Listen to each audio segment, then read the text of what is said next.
the second time in 3 months, floods ravaged the northern coast of New South Wales.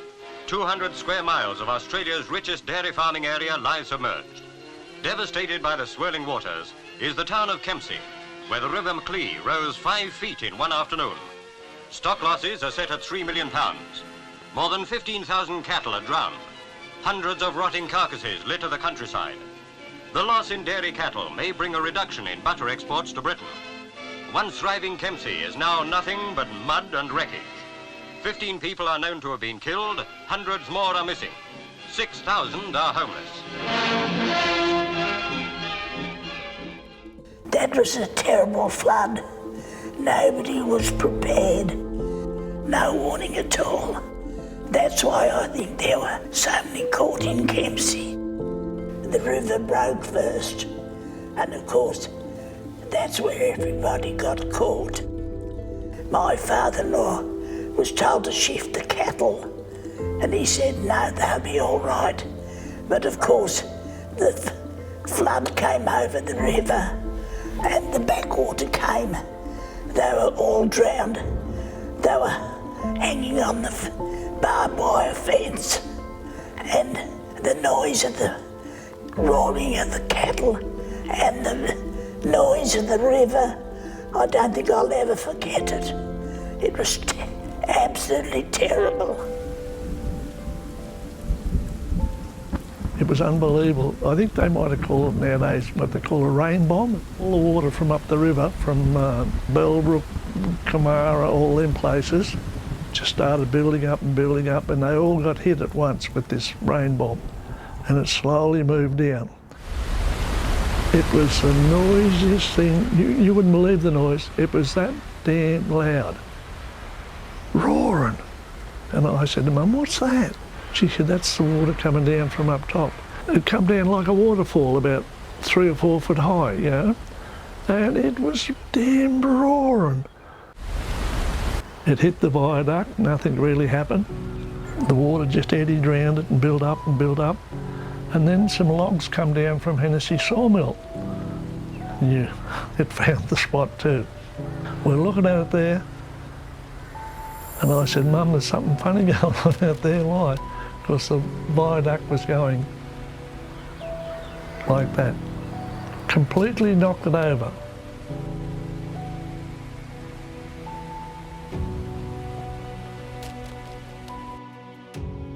That shocking inundation happened yesterday in the space of hours. The water in the main stream rushed down as an irresistible torrent, 30 feet high at 20 knots, sweeping all before it. The amazing thing is that the loss of life was not 10, 20 times greater than it was. The power of the water and the power of the logs, and they said it was the second fastest flowing river in the southern hemisphere. The smell, I remember the smell afterwards was terrible. I remember going out, cleaning a house out. It was up high, but the flood still got in it. It was a mess. There was a lot of destruction as far as farms and fences. The rubbish that come down was hitting the fences and just taking it with it, you know, and knocking them over. The mud that was laying around the town was unbelievable. The shops, I never got down to them because you had to wash all them out because it gets the silt in there and it stinks. Backwater, just laid in there and wouldn't get away for about 3 or 4 days. It stink. Oh. The council come in and the fire brigades and all them, and they washed the streets down, washed houses down inside the houses, because the mud, honestly, from them floods, it was that thick. And when the sun hits it, cakes hard. But they did have little front end loaders going along, scooping up what they could, the heavy stuff, getting rid of that.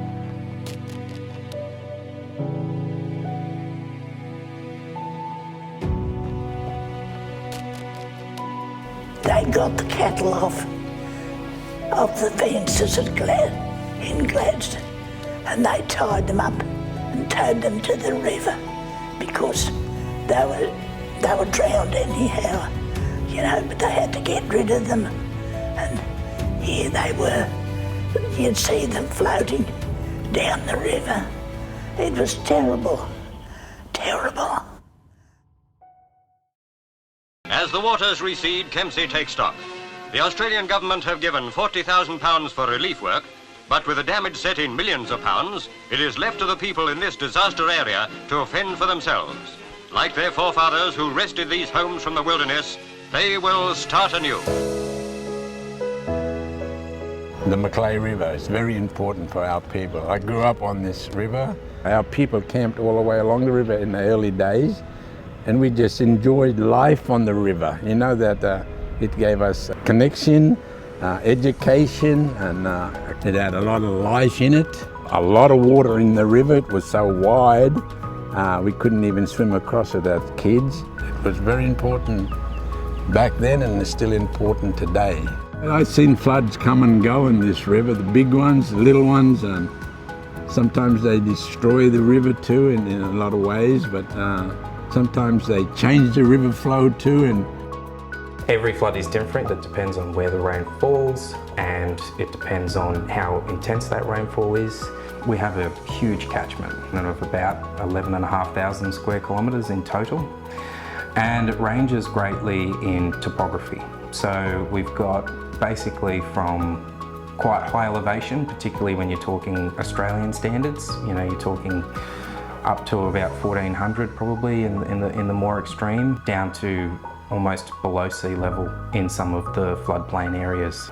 Very significant flooding can occur if you get rainfall across the entire catchment. But it's also the shape of the catchment. Consider it like a funnel.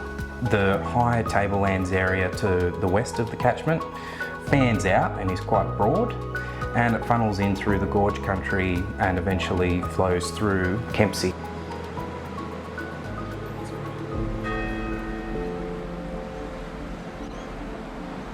We are the combat agency for floods, and what you do, you cannot control a flood, you manage a flood. And by that, the best thing we can do is give people in the community up-to-date information so they can make good decisions and cooperate with what we need them to do. We're on a floodplain. The upriver from Armidale, Gyra, Ben Lomond and Walker, it's like a big funnel. If it rains in the top end of our catchment, everything flows into the Macleay, it comes down. The only good thing about it is that we have plenty of notice from the rain falling up round Armidale Way, through to Georges Creek, Bellbrook and then to Kempsey, because it takes so long for the water to come down. We have time to prepare. The shopkeepers in the CBD, if we know it's going to overtop the levee, they have time to lift their stock or get it out. They've got to make the decision early though, because once the water does get across Belgrave Street, if the levee overtops, they won't be able to get it. A lot of them can't get into their shops to shift their stock.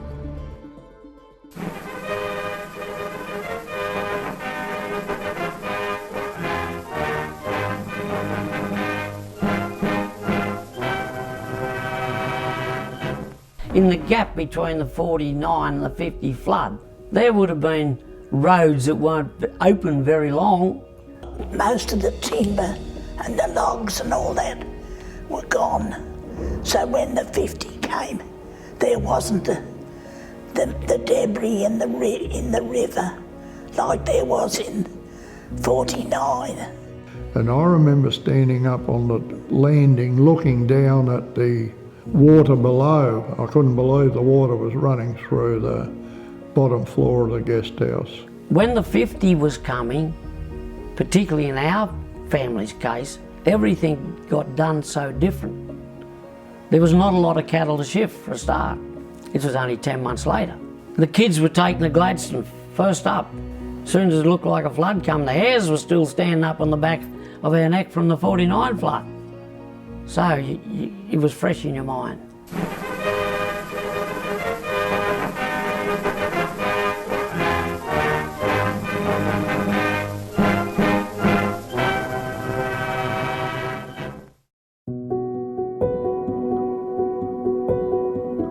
The 1963 flood was a very speedy one. Wife and I were standing on here, the water come up over the road. were there, and I said, well, it looks all right, yeah, you know, but it was eddying up and up and up. And it come up into the garage, only just into it, and up in the street and in the walkway there. I swam from here to the other side to try and get into the house over there because I could see it was going to break through the window. Couldn't do it. Same as next door, done that. Swam down to Steve's. I shouldn't have been doing this, but I swam down there and it was 15 foot high. You could sit here and you had water views. Only way I could get out, I had to go up round the back and jump all the fences, get up, go over the top. Yeah, I've seen some floods, some terrible floods. We was caught in one flood one day. I lived up a place called Daisy Plains, up and in the forest there, and it rained and rained for months and months, and we couldn't get out. We couldn't get any food to us, health supplies and that, so they had to get us out of there. All the family, there was about 15 families in that area. I think it was SES. They had to get us across the river at Taruka. Taruka, our place, is a special place for our people. We camped there, we fished there. I can remember when we got down to the river and looked at the river, how wide it was and how dangerous it was. And the waves were like the waves at the beach, you know. I can still see everything today, and the fear on my mum's face. She was worried about their children. I seen this boat that these two strong men was taking the families across the other side, and I'm thinking, oh no, the fear went over me, and I'm thinking, my mum, I grabbed hold of my mum and I said, no, we're not jumping in that boat. It's so scary for an 8-year-old child, you know. And all the family, not only our family, the non-Indigenous family was there too. We did it in the end. They got us in, our family. Oh man, that's the biggest flood I've seen. Just old enough to go into the pub at the 63 flood. And I can remember the water as it was rising in the old Tats pub down there. It was on the lowest level, so the water would have been the first of the 3 hotels in central Kempsey. I'm standing there at the bar, up to your knees in water, having a drink. There was metres and metres of water through all the shops and the houses anywhere in the low-lying area. I remember seeing houses washing down the river, cattle washing down the river dead, trees everywhere, devastation. You know, the town sort of had to come to a standstill. We used to get boats and just float down the main street. Sticky beaking basically, as kids do. 1963, I was a teenager. One vivid memory I have, my brother was a keen surfer with a surfboard, and here he is riding his surfboard down the driveway with the water and the waves running to the back into the swamps. People sitting on roofs, and no one knew they were there. No one knew where they were, whether they were dead or alive, sitting on roofs for days. Some of the memories that stick are really probably the community spirit. You know, when you talk about floods in this area, the community really pulled together. You know, and unfortunately with floods, there's a lot of people that are victims of floods at various lengths and various degrees. And the community just pulled together to support each other. In disaster, I've seen a lot of that when people come together and support and share and acknowledge, you know, what they can do and how they did it. And it's sad when it's only come in disaster times, you know. We need to know and understand what the disaster is and how we can approach it. Speak to the people that got knowledge in that area, you know, on even past and present. If SES has got all the knowledge, if the police has got all the knowledge, if there's people in the community who got all the knowledge, listen. It goes a long way if we can just sit at the same table, work together, listen to the knowledge, and take the advice. It's pretty fantastic. Yeah. The SES get right behind it, the people, the shopkeepers, everyone gets in and helps. The SES are brilliant in this town when there's a problem like that happens. The efforts that emergency services go to when the floods are occurring. Volunteers are out there 24 hours a day. They're unpaid, they're leaving their families behind, they're leaving their normal employment. They don't get paid, and they're out there trudging through floodwaters. You know, they're out there in the pouring rain, they're saving people, they're protecting people's properties. And I think it's something the community should be really proud of, that we have these people that come forward and offer to assist in floods. The camaraderie is wonderful. That brings a lot of people together. That just doesn't fade over the years, you know, for what they've done for one another during those times. It is just wonderful.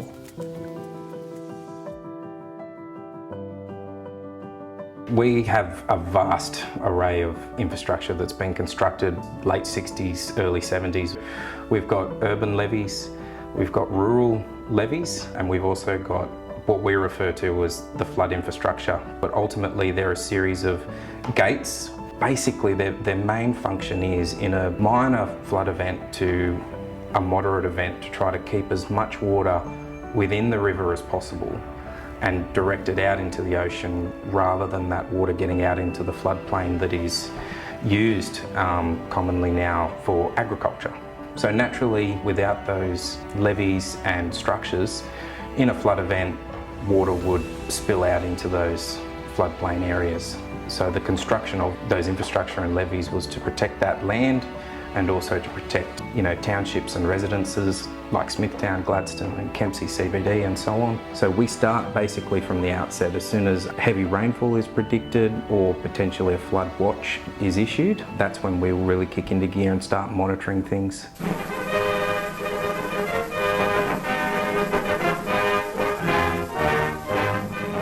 The classic example for me was the 2001 flood. I spoke to the local radio stations and requested people to help fill sandbags at a couple of sand dumps that had been set up. The public responded, they came in, they helped fill the sandbags, and then people were able to take them home and put them and help protect their property. That's when you get a major flood, the community comes together and they help each other. What I remember is every time we got a flood, we had to have sandbags. I can't remember how many times we would have sandbagged the shop, way up the windows, way up the walls to stop water coming in. Trickled around the mall, and I was sitting on the sandbags in front of my shop, and the water just kept coming and coming and coming. I remember breaking down and thinking, hell, this is it, I've lost everything. And it stopped. Miraculously, it stopped at midnight, and I'll never forget that. Yeah, that was an experience, because I was ready to, you know, lose the lot. We take the example of 2021. That happened extremely quickly, was very high intensity rainfall, and our ability to communicate was shortened in terms of how much time we had to warn and act. Every flood, there is someone that will do something stupid. Try and drive across a bridge when the water is too high. Now the SES tells everyone, do not enter flood water. But you see images on the TV all the time of people driving through floodwater, and it's so dangerous. Don't do it. Turn around, find another way of getting through. The humbling thing is a broad catchment, high intensity rainfall event could happen, and you're going to get a severity of flooding that is so far beyond recent living memory, even in those large events that we've been talking about in 2021 and 2022, where that damage was seen in Lismore and surrounding LGAs. Because of the fact that our catchment is so large, we didn't see that in those years, but we could see flooding well beyond that occur again, like what we saw in 1949 and so on, and that is possible. SES put a lot of work into preparedness and communication to the community about floods. There's a lot of stuff on their webpage. They provide a lot of pamphlets, booklets in relation to preparedness for floods. What I would ask the community is that they take notice of these messages about being prepared for floods. And if you live in an area that's prone to floods, be prepared. There's a booklet put out by the SES. It's been a big help. You really don't know. It's raining, and all of a sudden. But we do have river heights we work to. We know the perimeter. We know how far it gets before we have to start running and packing. The important lesson is to not be complacent and to understand that just because a certain flood height hasn't been reached in this community, that it can't get any higher. We talk about the flood of record in 1949. and we talk about probable maximum floods, and community gets very complacent, thinking it's never going to reach that. Well, 2022 was a prime example of, you know what, it can go higher than we expect. So they're things that we need to take into account, and we really need to work with our community in that preparedness space. So the emergency preparedness, flood preparedness, everybody's got a role to play in that. Everyone has a responsibility through emergency services, through local government, through our organisation, down to the individual that lives on the floodplain. Follow the directions that we give. If we tell you to evacuate, do so. Do not stay there, because if you lose power and water, you may be isolated and no one will be able to come and rescue you. If it is too dangerous, we will not put our own members' lives at risk to get someone out if it cannot be. And there will be situations where they will not be able to get in to get you. So if you're asked to evacuate, do so. We will have another major flood. It's just when the conditions are right, you get an east coast low forming off the coast, you get a lot of rain in the catchment, or an ex-tropical cyclone comes down, that's normally when we get our major floods. And because we are on the floodplain, it always is going to happen here in Kempsey.